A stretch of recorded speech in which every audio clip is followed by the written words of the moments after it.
Hello, কেমন আছো তোমরা সবাই? আশা করছি তোমরা সবাই খুব ভালো আছো। নতুন একটা সকাল, নতুন একটা দিন আর নতুন নতুন কাজ নিয়ে শুরু হয়ে গেল আজকের দিনটা। আজকে একটু বৃষ্টি বৃষ্টি ওয়েদার।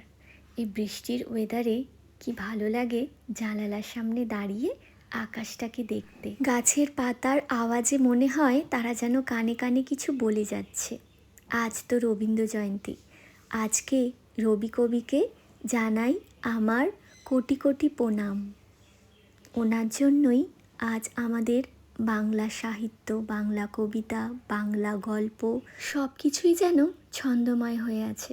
মনে পড়ে যায় সেই ছোটোবেলার কথা। স্কুলে যেতাম ফুল নিয়ে, কবিগুরুকে প্রণাম জানাতাম, ফুল দিতাম। তারপরে বাড়িতে এসে ছোটোখাটো অনুষ্ঠান আমাদের পাড়ার সকল বাচ্চাদের নিয়ে। এইভাবেই আমার ছেলেবেলাটা কেটেছে। আজকে গরম গরম একটু স্যুপ বানিয়ে নিলাম, কারণ বৃষ্টির ওয়েদারে খেতে খুব ভালো লাগবে। এটা তো চিকেন স্যুপ, আর একটা ভেজ স্যুপও বানিয়েছি। আর এদিকে ঘুঁচুর খাবারটা বসিয়ে দিয়েছি। ঝটপট খাবারটা তৈরি করে নিলে ঘুঁচু তাড়াতাড়ি খেয়ে নিতে পারবে। আর ওর খাবার তো সম্পূর্ণ আলাদা রেডি করা হয়, সেই জন্য খুব তাড়াতাড়ি আমি খাবারটা বসিয়ে দিয়েছি। আর এদিকে এলাম ঘুঁচুকে দেখতে। দেখো, ঘুঁচু পিকুর একটা লেহেঙ্গা পরেছে মানে পিকু ওকে পরিয়েছে। পিকু লেহেঙ্গাগুলো বের করেছিল, অনেক বছর ধরে ব্যাগবন্দি হয়ে পড়েছিল। সেইগুলো একটু বের করে হাওয়ায় দেওয়া হয়েছিল। এখন পিকু ওইগুলোকে গুছিয়ে তুলে রাখছে। আর ঘুঁচুর খুব দেখার আগ্রহ, তাই জন্য সে বসে আছে। আর মজা করার জন্য ওকে এই লেহেঙ্গাটা পরিয়ে দিয়েছে। ও দেখো পরেও আছে। কি কিউট লাগছে না দেখতে? ও না খুব শান্ত একটা ডগি, কারণ ও একটুকু অন্যায় করে না। যখন খেলে তখন খেলে, কিন্তু বেশিরভাগ সময়টাই খুব শান্ত প্রকৃতির আর খুব শান্তভাবে বসে থাকে। ওর এই স্বভাবের জন্যেই সবাই ওকে অনেক ভালোবাসে, জানো। ওর সঙ্গে তোমরা না থাকলে তোমরা বুঝতেই পারবে না ও কীরকম ধরনের।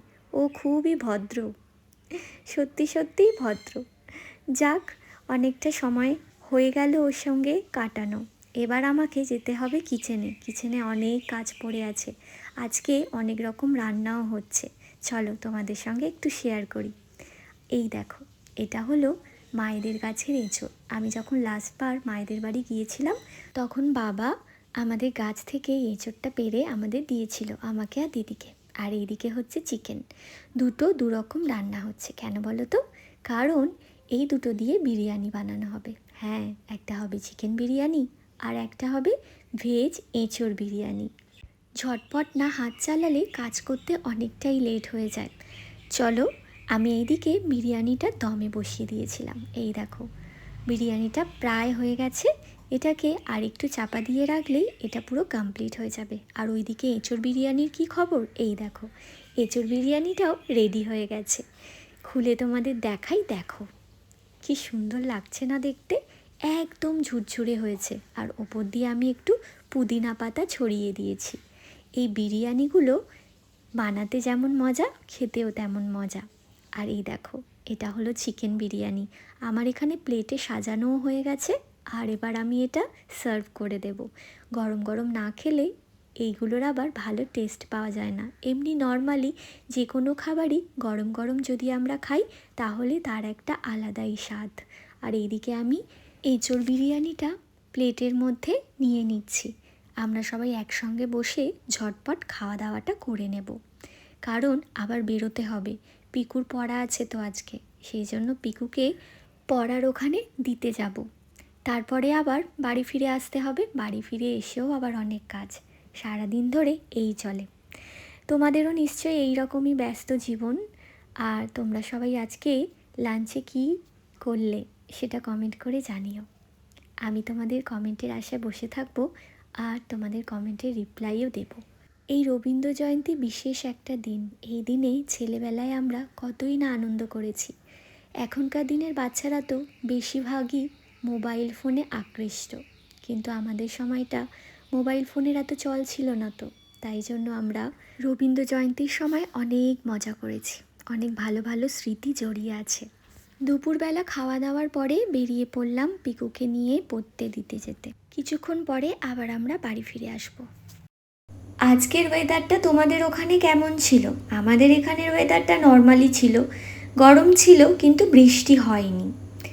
আর আমি যেখানে এসেছি সেখানে পরিবেশটা একদম নিরিবিলি আর শান্ত, বেশ সুন্দর লাগছিল এখানে দাঁড়িয়ে থাকতে। তারপরে তো আমরা গুটি গুটি পায়ে আবার বাড়ির দিকে রওনা হলাম। বাড়ির কাছেই চলে এসেছি আর ঘোঁচুকে দেখাচ্ছি কি করছে। এই দেখো, ঘোঁচু এখন ওর কাজে ব্যস্ত, কারণ ও আমাদেরকে পাত্তাই দিচ্ছে না। এখন ওর হেয়ার কাটিং করা হয়েছে, হেয়ার কাটিং করালেও আবার কাউকে পাত্তা দেয় না, ভাবে ও সুন্দর দেখতে হয়ে গেছে, সেই জন্য কাউকে পাত্তা দেয় না।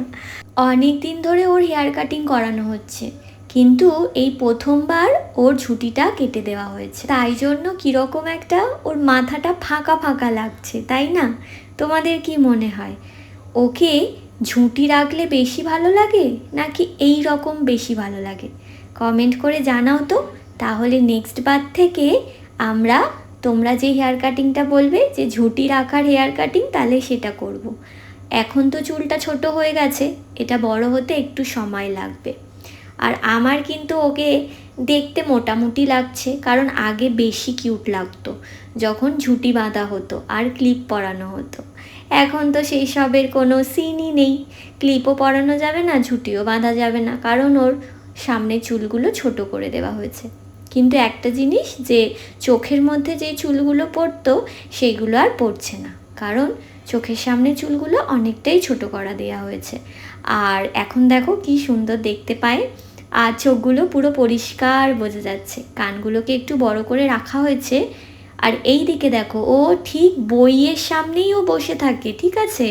বই যেখানে থাকবে ও সেখানে বসে থাকে, কিন্তু পড়াশোনা একটুকু করে না। আবার ফোন টোন নিয়ে বসে আছে, কাকে ফোন করবে কি জানি, মনে হয় তোমাদেরকে ফোন করবে। মজা করছিলাম। তোমরা বলো, ঘোচুকে কেমন লাগছে? ওকে একটু বয় বয় লাগছে না? আগে কি সুন্দর গার্ল লাগতো, এখন তো ওকে বয় লাগছে। তবে ওর কিছু যায় আসে না, কারণ ও এইসব কিছু মনেই হয় না। আর ওর মাথায় শুধু একটাই জিনিস, যে ওকে ভালোবাসলেই হলো, ভালোবাসা মানে ও খুশি, ঠিক আছে? এবার নিচে চলে গেছে, নিচে গিয়ে পান্ডিকে নিয়ে বসে পড়েছে। পান্ডিটাকে আর দেখার মতো অবস্থায় নেই। ওকে আমরা নতুন নতুন খেলনা দিচ্ছি, কিন্তু সেইগুলো ওর পছন্দ হচ্ছে না, কেন জানি না। একটা পুতুল দিই, তারপরে একটা মানে টেডি বিয়ার আছে বিড়ালের মতো দেখতে, জিভ বের করা ওর মতো, সেটাকেও ওর পছন্দ না, এটাকেই পছন্দ। এরকম একটা কিউট পাপ্পি যদি বাড়িতে থাকে, দেখবে সারাদিনটা তোমার কিভাবে জলের মতো কেটে যাচ্ছে তোমরা নিজেরাই বুঝতে পারবে না। আর ওর যে এটা পান্ডি, এই পান্ডিটাকে ওর ভীষণ পছন্দ। এবার ও এমনভাবে তাকিয়ে আছে যেন ও কিচ্ছু জানে না। কিউট লাগে দেখতে। তোমাদেরও কার কার পাপ্পি আছে কমেন্ট করে জানাতে ভুলো না। আজকে তোমাদের আমার কিছু কিছু মুহূর্ত শেয়ার করলাম, কেমন লাগলো কমেন্ট করে জানিও। আশা করছি তোমাদের ভালো লেগেছে, আর তোমরা সবাই অনেক ভালো থাকো, অনেক খুশি থাকো, আর সব সময় হ্যাপি হ্যাপি থাকো। আজকে তোমাদের সঙ্গে বিদায় নেওয়ার পালা, কিন্তু গল্পের শেষ নেই, গল্প আমাদের এরকম চলতেই থাকবে, আর আমি তোমাদের গল্প শোনাতে চলে আসবো। আজকের জন্য টাটা, বাই।